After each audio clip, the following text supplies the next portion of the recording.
सबको जय मसीह की, प्रेज द लॉर्ड। मेरा नाम पॉल तारिक खान है और फिर एक नई वीडियो में मैं आपके सामने आया और हमेशा की तरफ वीडियो वचन में जाने से पहले मेरे प्रिय बहनों कुछ बातों को शेयर करना चाहूंगा। इस बात को ध्यान रखिए मेरे प्रिय भाई बहनों कि जब तक खुदा आपको बढ़ाए नहीं तब तक इंसान खुद नहीं बढ़ सकता, और जब खुदावन बढ़ाते हैं तो मेरे प्रियानो वो अपने आप ही बढ़ने लगता है मेरे प्रियानो। क्योंकि जब तक माली पेड़ की देखभाल ना करे तो वो पेड़ क्या है, उसकी देखभाल हो पाएगी? नहीं हो पाएगी। पर जैसे ही माली पेड़ की देखभाल करता है तो उसकी देखभाल मेरे प्रियानो होने लगती है और वो उस देखभाल में उस ग्रोथ को पकड़ने लगता है। इस बात को ध्यान रखें। आज का थंबनेल टाइटल देख के समझ गए होंगे किस वचन के बारे में बात करने वाला हूं, किस रिलेटेड टॉपिक के बारे में बात करने वाला हूं मेरे प्रिय बहनों। और आइए आज के वचन की तरफ अपना ध्यान केंद्रित करें। और जैसे वचन में लिखा हुआ है, जैसे हम पढ़ते हैं मेरे प्रिय बहनों, मत्ती की पुस्तक अगर हम पढ़ेंगे, मत्ती की पुस्तक हम पढ़ते हैं तो वहां इस प्रकार लिखा है उसके 26वें और 41वें पद में कि जागते रहो और प्रार्थना करते रहो कि तुम परीक्षा में ना पड़ो। आत्मा तो तैयार है परंतु शरीर दुर्बल है। इस वचन को पढ़े जाने सुने जाने से खुदा आपको बरकत दे मेरे प्रियानो। यहाँ प्रभु यीशु मसीह ने एक बात कही जो हमें सीखने को मिलती है, जागते रहो और प्रार्थना करते रहो कि तुम परीक्षा में ना पड़ो मेरे प्रियानो। और 40वें पद में हम जाके देखते हैं उसकी एक पहली आयत में तो लिखा हुआ है, फिर उसने चेलों के पास आकर उसे सोता पाया और उससे कहा क्या तुम मेरे साथ एक घड़ी भी ना जाग सके? यहां मेरे साथ एक घड़ी भी ना जाग सके। यहां प्रभु यीशु मसीह एक बात करें कि तुम मेरे साथ क्या नहीं, एक घड़ी भी ना जाग सके मेरे प्रिय बहनों, मेरे साथ एक घड़ी भी ना जाग सके। और जैसे ही नहीं जाग सके वो, तो यीशु मसीह ने फिर अगली लाइन में बोला कि तुम प्रार्थना करो कि तुम परीक्षाओं में ना पड़ो मेरे प्रिय बहनों। हालेलुया। अब यहां परमेश्वर अपने साथ रहने की बात कर रहा है, यहाँ प्रभु अपने साथ रहने की बात कर रहा है मेरे प्रियानो। तो मैं आपको एक चीज बताना चाहता हूं, अभिषिक्त पर्सन कौन होते हैं मालूम है आपको? अभिषिक्त पर्सन वो होते हैं जो सोते नहीं है पर खुदा में जागते रहते हैं मेरे प्रियानो। और जो जागते रहते हैं ना वो चुने हुए हैं, इस बात को ध्यान रखना मेरे प्रियानो। जो सो रहे थे इसलिए खुदा ने अवेयर कर रहा था, क्योंकि खुदा ने बता रहा था पतरस तेरा सोने का काम नहीं है, तेरा 3000 लोगों में प्रचार करने का काम है और उस काम को कर। और तेरा इनकार करने का काम नहीं है, इकरार करने का काम है और इकरार कर। पर उसने इनकार करके वो पहली दफे पछताया, पर मैं बता रहा हूं फिर उसके बाद वो 3000 लोगों में प्रचार करने पाया मेरे प्रियानो। क्योंकि जो पहली गलती करी फिर वो दोबारा गलती करना नहीं चाहता था। हो सकता है आपने जिंदगी में कई गलतियां करी हो मेरे प्रियानो, और जो गलती करते हैं मेरे प्रियानो और जो उसे एक्सेप्ट कर लेते हैं वो खुदा की नजर में सबसे खूबसूरत है। इस बात को ध्यान रखना। वो इस सृष्टि से ज्यादा खूबसूरत बात कौन सी कहता है मालूम है? कि तुम अपनी गलतियों को एक्सेप्ट कर लो मेरे प्रिय भाइयों।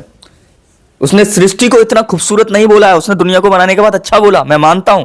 पर मेरे प्रियानो सबसे खूबसूरत बात वो है उसकी नजर में जो अपनी गलती को एक्सेप्ट कर लेता है, उसके सामने आके हाँ प्रभु मैंने ये किया है।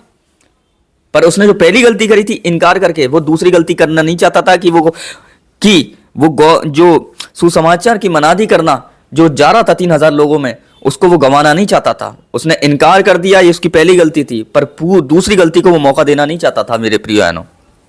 इसीलिए शैतान को भी मालूम है कि आप एक अभिषिक्त पर्सन है और चुने हुए पर्सन है मेरे प्रिय बहनों। हर कोई नहीं है, इस बात को ध्यान रखें। मूसा के टाइम में क्या था, मूसा चुना हुआ था, और बताऊं चुना हुआ था उसकी जो राजा था उस टाइम फिरौन क्या कर रहा था, 2-2 साल से नीचे के लड़कों को क्या कर रहा था, मरवा रहा था। क्योंकि शैतान ने पूरी जान की बाजी लगा दी मूसा को मरवाने के लिए मेरे प्रिय बहनों, कि मूसा मर जाए। और मूसा उस 3 महीने का था जब वो राजा के दरबार में पहुंचाया गया कि वो मर जाए। शैतान ने पूरी जान की बाजी लगा दी, पर क्या वो मरा? नहीं मरा। देखो एक की वजह से कितनों में तहलका मच गया। हो सकता है जब आप पैदा हुए होंगे, हो सकता है बहुत से लोग जब पैदा हुए होंगे मेरे जो चुने हुए होंगे खुदा के, उनके पैदा होने में कॉम्प्लिकेशंस आए होंगे, उनके पैदा होने में कुछ दिक्कतें आई होंगी मेरे प्रिय बहनों। पर वो इसलिए आई क्योंकि शैतान ने पूरी बाजी लगाई कि आप दुनिया में ना आओ, और जब आप दुनिया में आ जाओगे तो आप मेरे राज्य के लिए बहुत भारी पड़ोगे।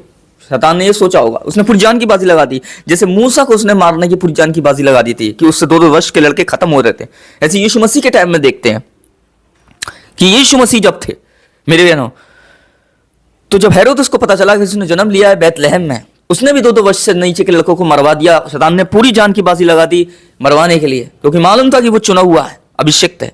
इसलिए एक के चक्कर में पूरे में तहलका मच जाता है। इस बात को ध्यान रखा, क्योंकि आप भी उनमें से एक पर्सन हो सकते हैं चुने हुए मेरे प्रिय भाई बहनों, जो आज शैतान पूरी जान की बाजी लगा रहा हो मेरे प्रिय भाई बहनों। कॉम्प्लिकेशंस आए हो पैदा होने में, आपके पैदा होने में बहुत रुकावटें आई हो, आपके पैदा होने में बड़ी दिक्कतें आई हो, क्योंकि शैतान को मालूम है कि आप उसके लिए कितना घातक सिद्ध हो सकते हो। इस बात को ध्यान रखें। हालेलुया। यूसुफ को मरवाने की पूरी जान की बाजी लगा दी मेरे प्रिय बहनों। उसके 10 भाई उससे जलने लगे, उसे जान से मारने लगे, पर खुदा ने उन्हें वहां बचाया मेरे प्रिय बहनों। क्योंकि मैं एक बात बताता हूं, जितना मेरे प्रिय एक विश्वासी वचन को गौर से नहीं सुनता, इस बात को ध्यान रखना, शैतान सुनता है उससे ज्यादा वचन को गौर से। इस बात को ध्यान रखना, क्योंकि वो जानता है मेरे प्रिय बहनों, वो अपनी सारी सेनाओं को फैला देता है सुनने के लिए। सुनो इस वचन को ध्यान से कि कौन सा वचन कौन सी चीज बात हमारी हानि के लिए, और उसे पकड़ लो। इसीलिए वो उस वचन को भी ध्यान से, विश्वासी ध्यान से नहीं सुनता ना, जितना ध्यान से शैतान वचन को सुनता है। इस बात को मैं बता रहा हूं, क्योंकि वो इसलिए सुनता है ताकि उसके कौन सी बात उसके नुकसान की, उसके राज्य के नुकसान के लिए छुपी हुई है। इसीलिए मैं बता रहा हूं कि अभिषेक चुने हुए पर्सन सोए हुए नहीं होते। अभिषेक चुने हुए पर्सन मेरे प्रियानो जागने वाले होते हैं। ये सो रहे थे तब तक अभिषेक नहीं थे, पर जैसे ही इन लोगों ने गलती करी, इनकार करके, उस दिन ये अभिषेक बन गए मेरे प्रियानो, और उस गलती को इन लोगों ने एक्सेप्ट कर लिया। इस पतरस रोया मेरे प्रियानो। इस बात को ध्यान रखना। इसीलिए आप इन दिनों में आपके पैदा होने में कॉम्प्लिकेशंस आए होंगे, रुकावटें आई होंगी, दिक्कतें आई होंगी, परेशानियां आई होंगी, पीड़ाएं आई होंगी। तो मेरे प्रियानो, ये नहीं है कि वो आपको खत्म करने आई थी, ये यही है कि वो आपको ये बताने आई थी कि तू एक अभिषिक्त पर्सन है, खुदा का चुना हुआ है। इसलिए शैतान तुझे रोकना चाहता है, क्योंकि वो जानता है कि तू मेरे राज्य के लिए घातक सिद्ध हो सकता है। सबको जय मसीह।